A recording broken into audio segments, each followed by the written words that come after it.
Vengeance! Welcome to another video, guys. Today I'm gonna give you a detailed guide for Zoolock. Last night I reached a new personal high score for me, peaking at rank 16 on EU Legend, which was really amazing for me. I started from around 120 and I went all the way down to 16. And keep in mind, my last high score from a couple of months ago was 46, so this is really huge for me. I also met several famous streamers along the way, including Bunnyhopper, Sizoclu, and Jombre, so that made it all that much cooler. In this video, I will go in deep detail for every single card and how to use it optimally, and I will tell you what you could, should, and maybe do with each of them. I will give you specific tips for each particular matchup, give you the deck's win rates, detailed mulligan guide, possible budget cuts, different versions of the deck, and the possible future of Zoolock in the new expansion. So I hope you enjoy. If you do, a like and a subscribe would really be amazing.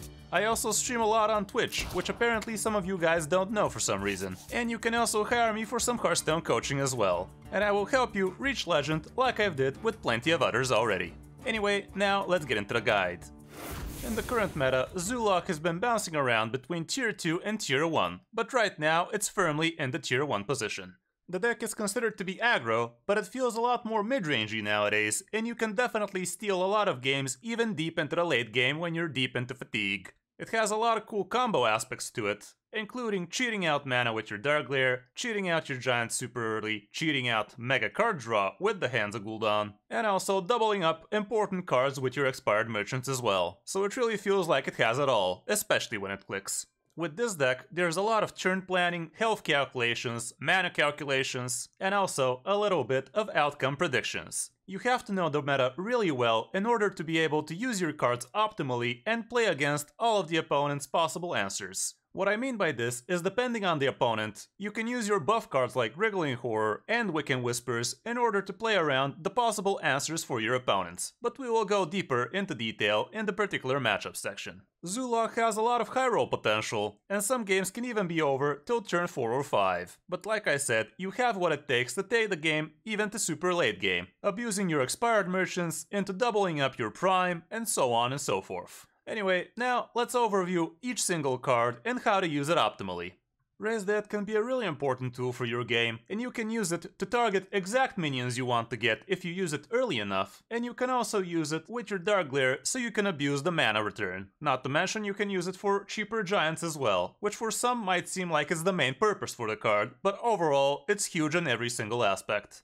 Animated Broomstick is a no-brainer and is a card that is actually probably gonna get nerfed when the new expansion drops, and it's probably gonna be giving rush only to the adjacent minions, but it's still gonna be a pretty insane tool as well, because comboing this with, let's say, your Flesh Giant or a Manari Mosher and a Demon can be the difference between life and death a lot of times. Flame Imp is a really good early game heavy hitter, and you can also use it to discount your giants and also to return mana with your Dark Lair. But be careful, since 3 damage ain't no joke, especially against classes like Warlock or Hunter, or even Enraged Warrior. Soulfire has been a core card for Zoo ever since it was an archetype, but right now I don't feel like including a second Soulfire, even though there are versions of it with both of them. It's nice to have that 4 damage reach, and the discard could be helpful in situations where you have a couple of Hand of Gul'dans in your hand already, but having a random discard is just too random for me, and I don't enjoy having more than one of them. Sometimes you will need to just use it and hope that it discards what you want it to discard, but in most cases it's gonna be probably better off kept as a finisher. Spirit Jailer is an obvious include for Zoolock right now, because it's a solid 1/3 body, and it's a demon, and it shuffles the fragments, which also discount your giant as long as your health is damaged when you draw them. An interesting thing about Spirit Jailer is if you're going first, and you have 2 1-drops, let's say a Spirit Jailer and a Flame Imp, you will prefer playing the Flame Imp first, so you do not instantly top deck your fragment next turn off the top. You should also consider if you're going to be playing a Spirit Jailer that turn before tapping or drawing cards, and if you do want to be drawing those fragments. And depending on those answers, you should consider if you want to play the Spirit Jailer before or after drawing.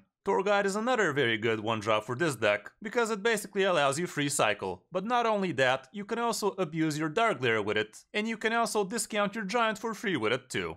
A lot of people ask me, do you always save the hero power when you start off with a Tour Guide? And the answer really depends here. If you already have a Dark Lair in hand, you obviously don't want to be tapping. But if you are going to be most probably tapping next turn as well, you are gonna be better off tapping that same turn. You really have to consider your possibilities with him so you can utilize him completely.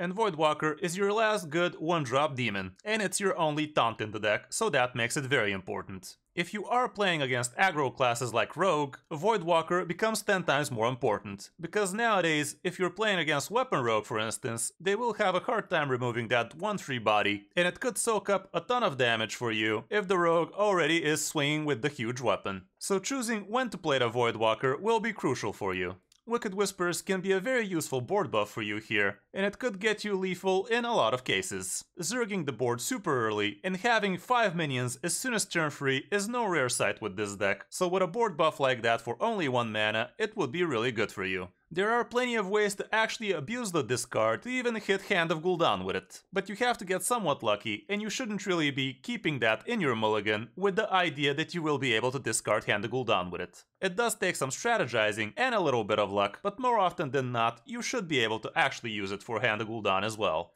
Dark Glare is one of your coolest and most complicated minions, and depending how you use it, you can make or break the deck. Depending on your hand, you have to decide if you really value your Dark Glare too much, because in some games you're just gonna have to chuck him out, and a lot of the times your opponent will actually lose their mind against it, because they know it's such a high impact minion, and they need to do everything they can to remove it early, so you playing it early might force them to use something very important, like a Barra for instance or something like that. So don't hold it too much thinking you're gonna get huge value out of it later if your hand doesn't really support it. If it does support it though, you have to be careful how you utilize it, because you have to remember it restores mana crystals, but it doesn't give you new mana crystals. So if you're already at full mana for instance, and you raise dead or tap for 0 mana, you're not gonna return anything back. So be careful with that. Fun fact, I've misplayed with that several times. Expired Merchant is another very important minion in this deck, and it can be the main factor deciding if you win or lose a particular game. You have to be careful how you use it, because if you only use it for your Hand of Gul'dan, which is the obvious choice in most cases, you are gonna have hand size problems really fast. If you for instance use your merchants for both your Hands of Gul'dan, you will end up with 4 cards being Hands of Gul'dan in your hand, and you're gonna have a very hard time maneuvering like that. In some cases it would be best to just use it for a bigger giant, or even for a matron, but in many matchups your winning choice would be to use it for your prime. You could even use it for your Manari Mosher against aggro classes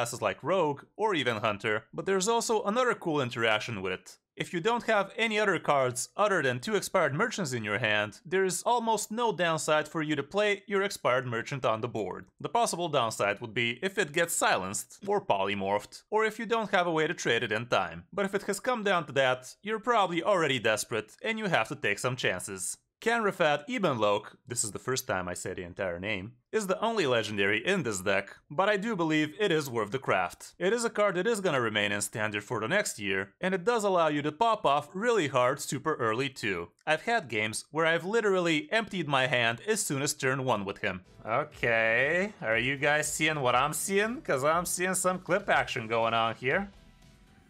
I am seeing some clip action, guys. Whoop! Woo! Woo! Woo! Woo!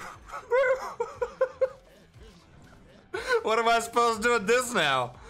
And that is just half of it. You also get the super cool Prime, which allows you to actually have a lot of late game as well. There are several things you need to keep in mind when playing this legendary though. In some cases, if you have a way to discard your Hand of Gul'dan first, make sure to do that. Because most of the time, you will be able to draw a lot more demons like that as well. And you can follow up with a turn after, where you do drop the legendary and plenty more demons in the same turn. Again, keep in mind what you're playing against still, because in some cases you don't really want to put that many minions, so that the opponent can just clear it in one turn. Another thing to consider with this legendary is if you want to be playing it early, because if you don't already have your Hand of Gul'dan, you might top deck the 8-drop Prime first, and that way you're gonna have a very hard time to abuse your card draw potential with the Hand of Gul'dan. For me, it feels like every time I shuffle the Prime before I get any Hand of Gul'dans, I always top deck the Prime first, but that's just me.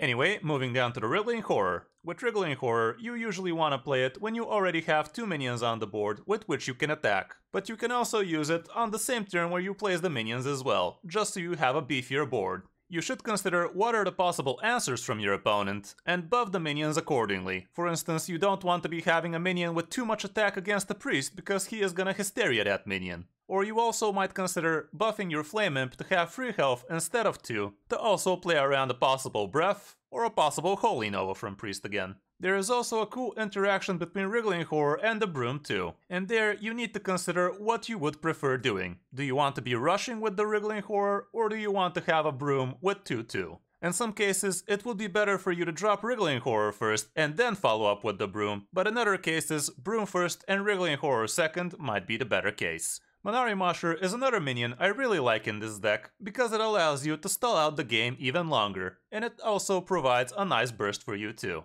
Getting that +3 attack damage and lifesteal is really important, but let's not forget it's a beefy 3/4 demon as well, and in some cases you should just tempo it out, so you have something solid on the board. In other cases, when you are going to be able to play 2 Manari Mashers at the same turn and you have 2 different demons on the board, it would be advised to give the lifesteal to 2 different demons. Because even though it does give the same +3 attack damage, it also gives lifesteal, so if you need extra healing, if you put it on 2 different demons, you are gonna make the lifesteal go off on the attack on the second demon too, which could be the difference between life and death. Oh, by the way, for those of you wondering, the 2-drop Ebenloke is not a demon, but the 8-drop Ebenloke Prime is a demon. So you could give lifesteal to that, or you could get it from a second Ebenloke too. And the last demon in this deck is the Nightshade Matron. She is a very powerful minion to have. She can provide you with a lot of card draw with the Hand of Gul'dan, and she can also be abused to give lifesteal with the Masher too. But in a lot of cases, she would be hard to pull off if you have a wonky hand. You have to be careful how you use her if you have an expensive giant already in your hand, or if you top deck the Prime before you manage to play her. But all in all, she could be amazing.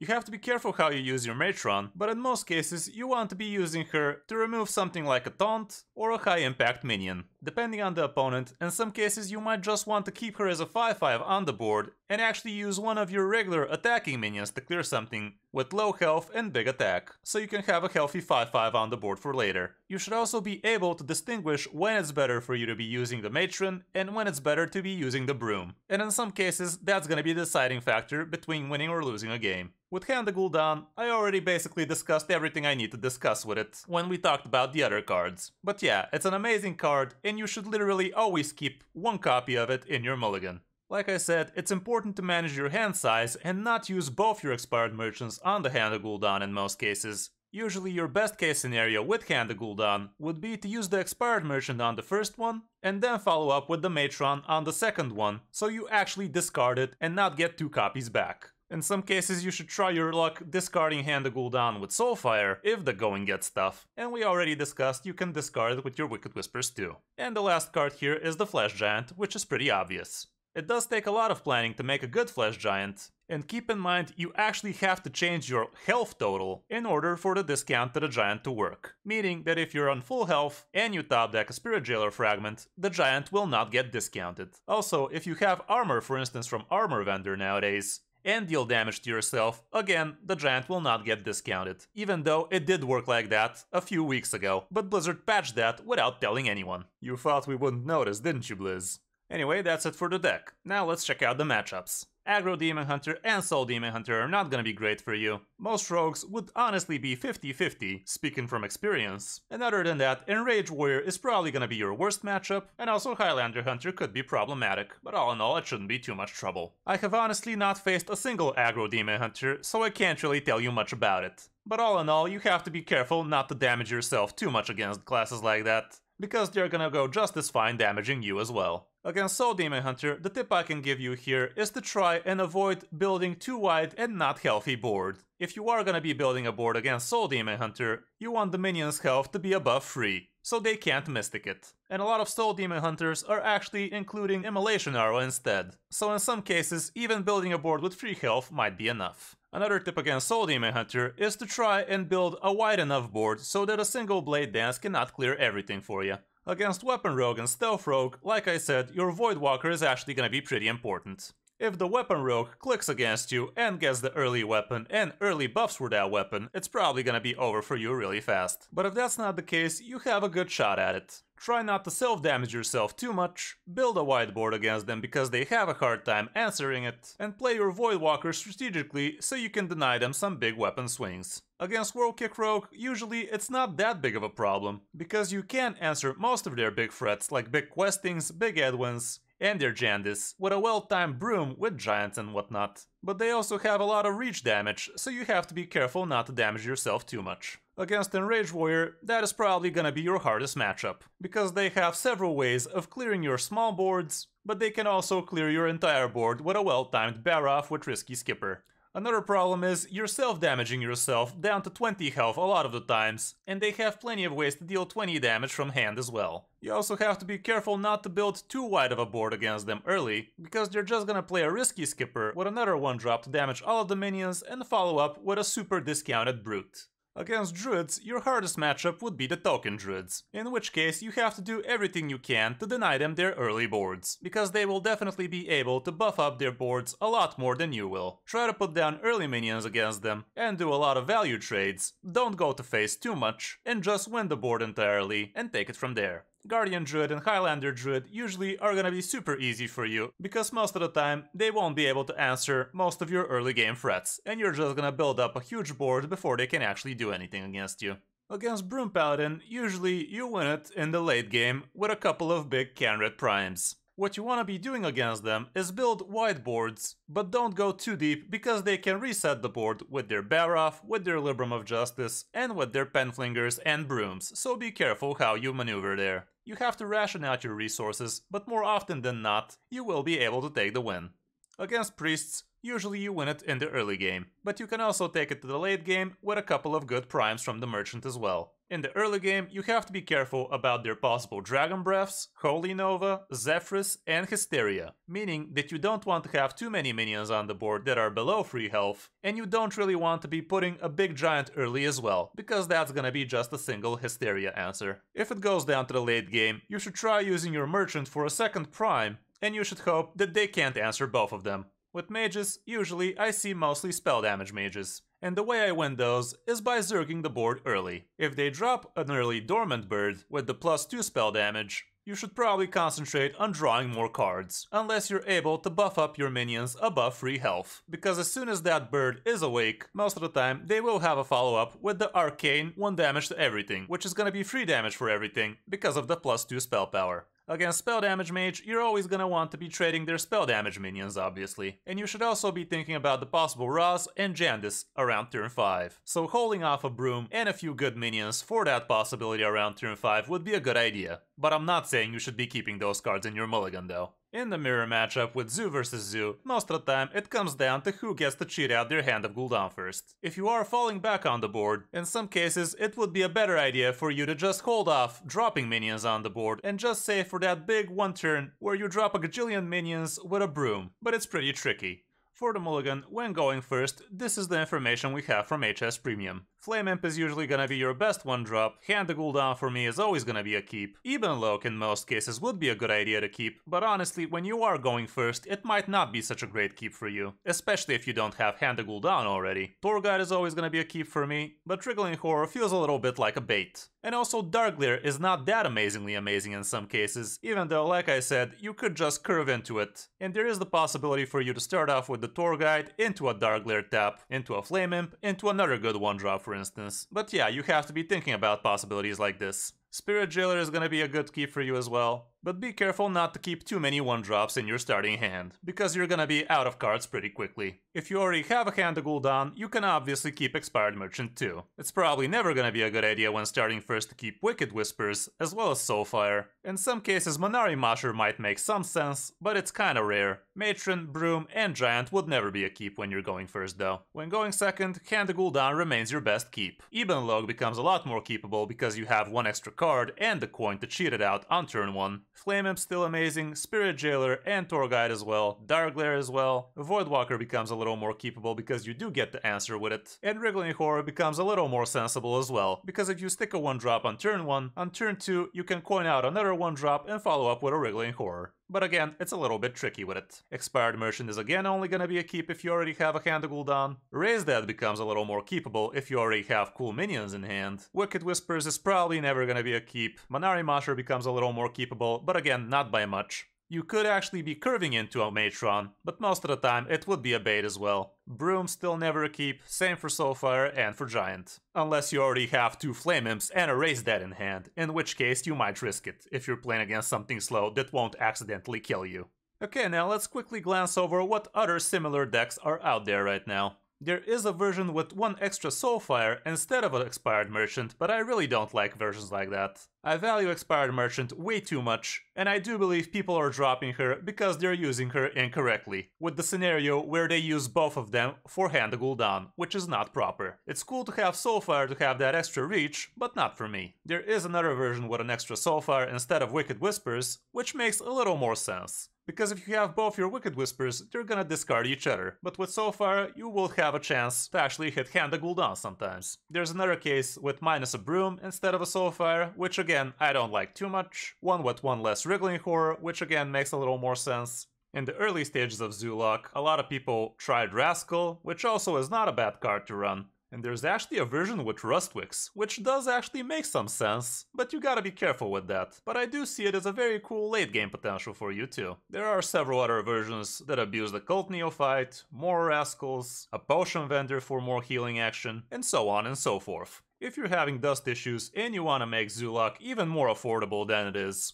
technically you might not craft the legendary, even though I think it's a no-brainer, but I guess you can replace the Prime with, let's say, the Rascal, or even a Soulfire, but we all know it is gonna hurt the win rate of the deck. With the Prime you get a lot more early game potential, but a lot more late game potential too. So with the Rascal, you will deny the opponent the late game a little more. Or with an extra Soulfire, you're just gonna finish the game a little faster. But again, definitely craft the Prime if you really wanna play the optimal version of this deck.